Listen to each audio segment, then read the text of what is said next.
Hello, what's up you guys? A brand new Xyz card was just announced. Let's go! And I would love to talk it over with y'all and give my thoughts on it. So this will primarily be a discussion video similar to my Power Patron support video a few weeks ago. Also, quickly, huge shout out to my good friend Mr. Inkryption as he helped me with the audio problems and taught me about filters, etc, etc. So hopefully the audio quality is much better and makes for a better viewing experience overall for you guys. And of course, shout out to my brother Bucks for allowing me to access his Photoshop as well so I can continue to work on thumbnails for you guys. I'll leave their links in the description box below, so please go follow them. It's absolutely free, and I know that it would put a smile on their faces as well. Interesting.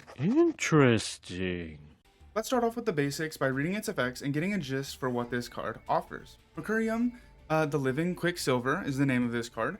It is a rank 10 aqua monster that is generic with 3000 attack and 3000 defense, and what this card says is if this card is Xyz summoned, you can attach one monster from your deck to this card as material. You can only use the effect of Mercurium once per turn. While this card has material, your opponent cannot activate the effects of monsters in their graveyard with the same attribute as a monster in your graveyard. Once per turn during the end phase, detach one material from this card or take 3000 damage. So essentially, this card is a great value Abyss Dweller, depending on which attributes are in your graveyard, but more importantly, it's a way for you to be able to Foolish Burial cards to the graveyard, effectively by attaching whatever monster you need, and then linking off this card for something basic such as IP Masquerena. It's all coming together. It's all coming together. This is it. Moving on, let's talk about some of the possible applications with this card. Obviously, one of the first archetypes that comes to mind is Tis Tina, because of the fact that it is a rank 10 aqua monster, which makes sense as it seems like a card specifically built for the deck. However, if you read Miasma Dragon, which is the best card in Tis Tina currently in my opinion, is that it locks you to Tis Tina if you decide to use its graveyard effect to special summon. So it's not impossible to play around, but it's slightly annoying. And something that I'll say about most of the archetypes that can play Mercurium is which ones really benefit off of having him there over Verudras, for example. Verudras is my favorite Xyz card of all time currently as it sits right now, and I'm not too sure how often Mercurium will actually be a better decision. That most likely will come down to whether or not you know what your opponent is playing and if the Abyss Dweller-like effect will even hold any weight in your duel, since Tis Tina has access to so many different attributes in their archetype that the Mercurium effect can really disrupt the opponent's graveyard effects. The second deck that's going to come to mind for a lot of people is going to be either Trains or some Earth Machine variants, which, you know, they can use Mercurium as a way to get extenders into the graveyard. However, the big difference here between Earth Machine and Tis Tina is that despite one being much better, Trains, is that Earth Machine only has access to one attribute, which, you guessed it, is Earth, so that significantly decreases the usability and effectiveness of Mercurium's effect on the field, again leading to my previous question of how often would you actually want to make Mercurium over, say, just one of your Train or Earth Machine rank 10s, or, you know, again, simply just using Verudras instead.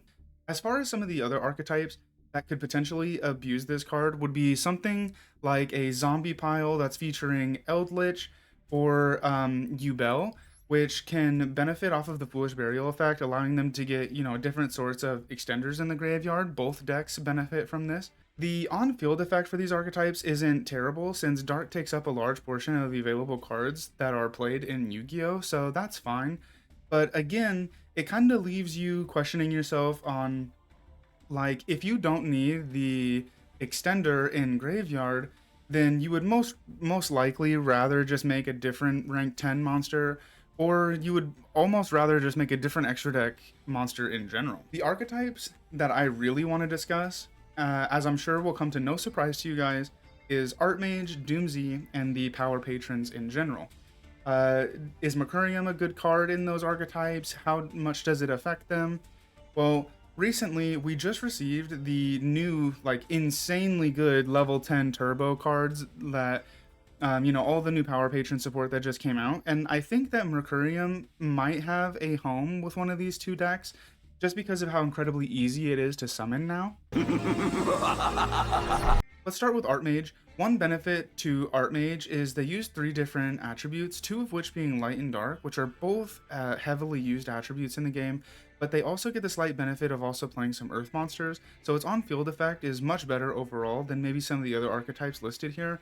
Plus, we have a great extender in Medius if we decide that we would rather just abuse the Foolish Burial function of Mercurium to continue extending through them that way.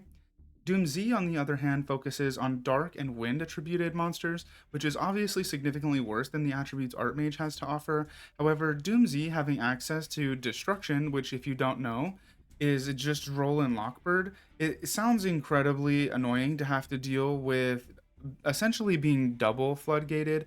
Obviously, Doom Z destruction is preventing you from adding cards to your hand, and Mercurium would be preventing the opponent's dark monsters from activating effects in the graveyard, also wind monsters, but that's not as relevant. And so even though the floodgate from Mercurium might not be as effective in Doom Z, it is still like really annoying that you're having to deal with multiple floodgates at once. So in general, I think that this card is really cool and can be abused for some wacky combos, like for pivoting from Yummy or for Ubel into Yummy, for example. If you know, you know, Keck W, but overall, I don't think it's as dastardly as some people make it out to be. I did see some takes from people in the OCG subreddit, and I'm not so sure it's as broken as some of those people were predicting. However, it is an Xyz monster. I'm incredibly biased towards them, and I genuinely hope I'm wrong and that this card ends up being nuts. I just don't see a world where you could argue making this guy over, say, Verudras, for example, yet again. But with that being said, let me know what you guys think in the comment section. Is this card super broken? Am I underappreciating this card? Who knows what it's going to end up doing in our current format. But, I really like it. I love the artwork and design of this card. I think that it's super, super sick. Just like a chimera that it's kind of mixed with like the Guardian slime looking goo. If you guys know what I'm talking about for the Egyptian god slime. But yeah, anyways, I really like this card. I hope that it ends up being broken, although I don't think it's as good as a lot of people are predicting. Let me know what you guys think in the comments down below. I love you all so much, and I'll be seeing you in the next one. Bye!